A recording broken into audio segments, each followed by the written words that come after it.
Hi guys, I will show you a stamp I'm using today with two different designs, and it is this beautiful dragonfly stamp from Tim Holtz. I think it was my first Tim Holtz stamp with the other one, this butterfly. It's same sort of type, and they were both wood mount, but I removed it because they had taken so much space up, so I prefer it like this. Doesn't matter.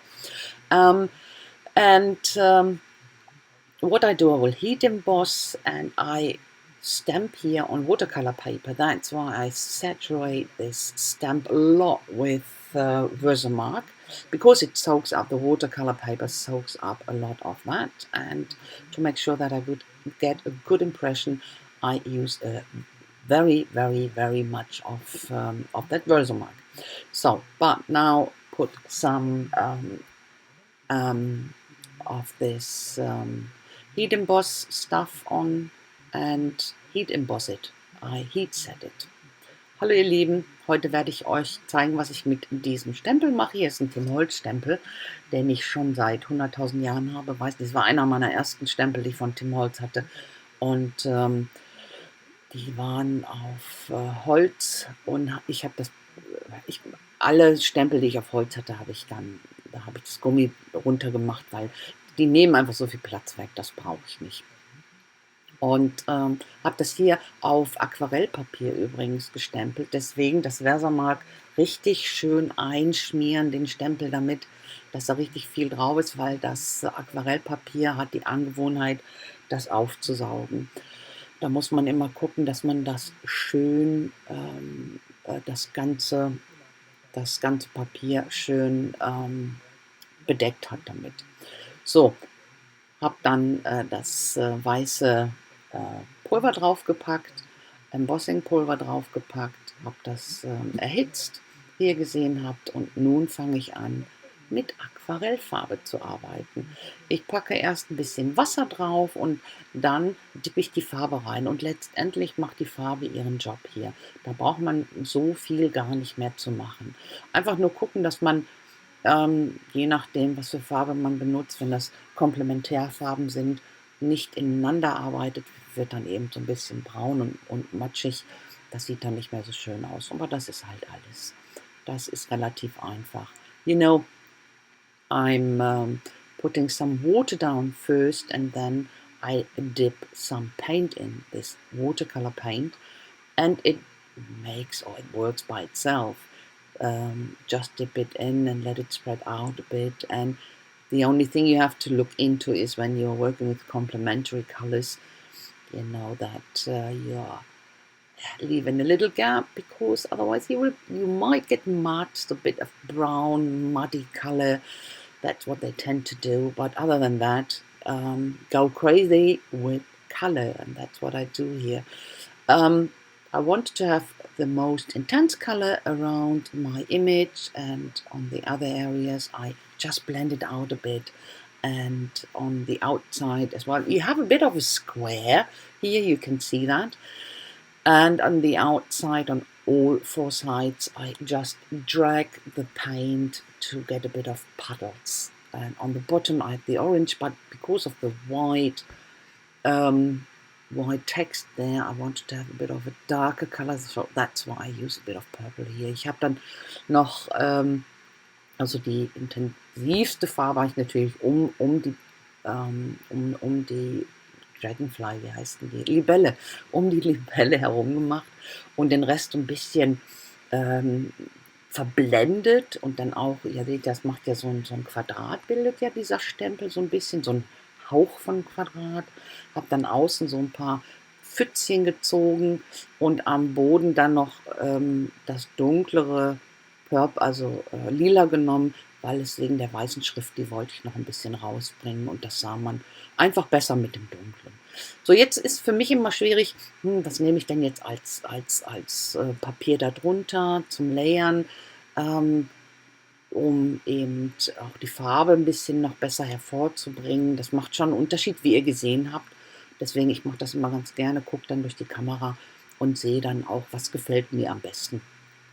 You know, that's something I do when I'm not sure what type of layering color I want to use. I just look through my camera on the display and then make a decision. It's so much easier for me to have it next to each other and then have a look what makes the color stand out better, you know.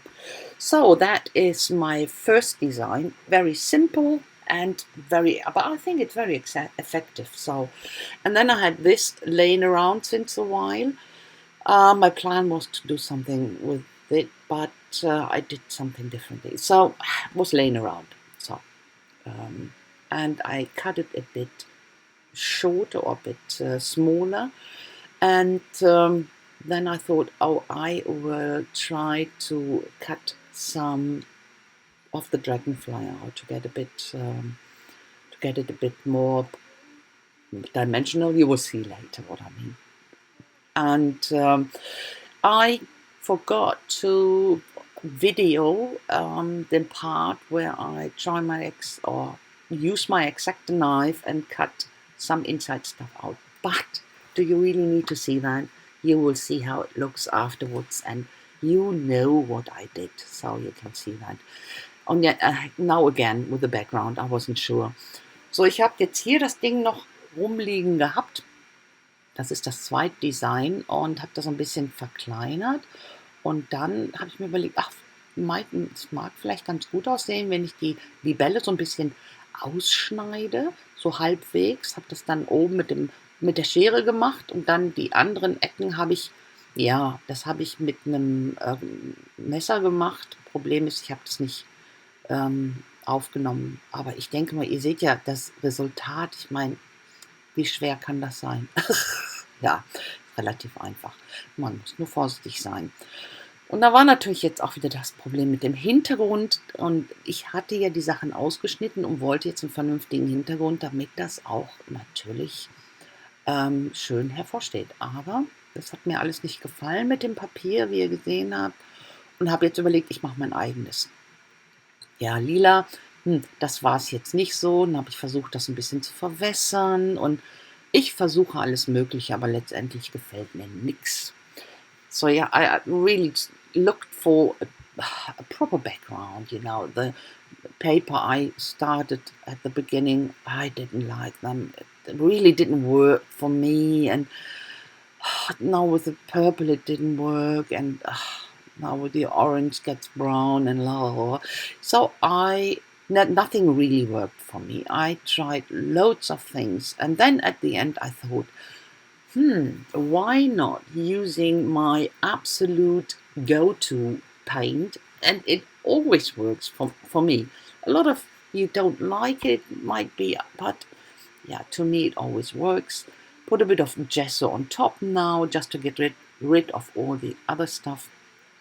And I'm using my, orange, neon orange. That's my high flows here from Golden, and I love that color, and it works. To me, it works. Ich habe dann jetzt hier dann alles Mögliche versucht als Hintergrund, hat mir alles nicht gefallen. Lalala. Kurz, ich habe dann Gesso drauf gepackt, einfach um das Ganze dann zu bedecken und hier auch eine bessere Deckung zu bekommen mit meinem Neon Orange von den High Flows von Golden. Das ist so meine Go-To-Farbe. Die funktioniert immer. Also für mich funktioniert die immer. Habe dann hier so 2 Schichten draufgepackt, einfach um das auch noch leuchtender zu haben. Und das funktioniert einfach. Nachdem das dann trocken war, habe ich hier jetzt noch die ein bisschen 3D Kleber drauf gemacht, Klebeband drauf gemacht und dann zusammengebaut. Und dann habe ich auch noch 3D-Klebepads auf meine Libelle gepackt, auch um dann den losen Flügel so ein bisschen weiter noch nach draußen hängen zu lassen. Und pack's dann drauf. Und ihr seht das dann hinterher im Close-Up, also wesentlich besser, wie schön dimensional das Ganze ist. You know, the neon orange works so great. I put 2 layers on top now with the 3D dimensional tape on the reverse, and I use these glue pads, sticky pads on my design here on the dragonfly, and one of the wings is loose, and I put a double pad on top just to have that even more dimensional, and yeah, I have to cut that into half, and the second piece I put on top so I have even more dimension. And I do the same with this round thing what I cut out. You can see on the right here that will go onto a double pad as well. So now I have to remove everything and glue it onto my neon orange background, and it works so well. You will see, it works fantastically. I just love it. Ihr könnt da sehen, das sieht einfach, ja, das funktioniert einfach gut mit dem Neon Orange. Okay, manche von euch meinen jetzt, oh, Orange, oh mein Gott. Ich kenne Leute, die sagen einfach, ich hasse Orange. Ah, ich liebe es, speziell im Neon hier.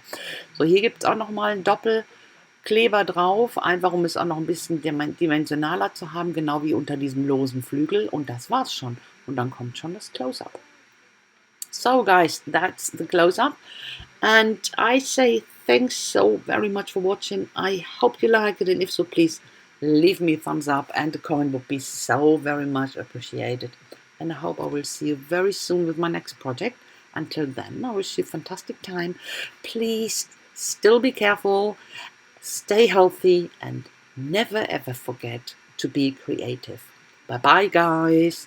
So ihr Lieben, das war's schon. Ich danke euch ganz, ganz, ganz herzlich fürs Schauen. Ich hoffe, es hat euch gefallen. Wenn dem so ist, lasst mir doch einen Daumen hoch da und über einen Kommentar würde ich mich riesig freuen.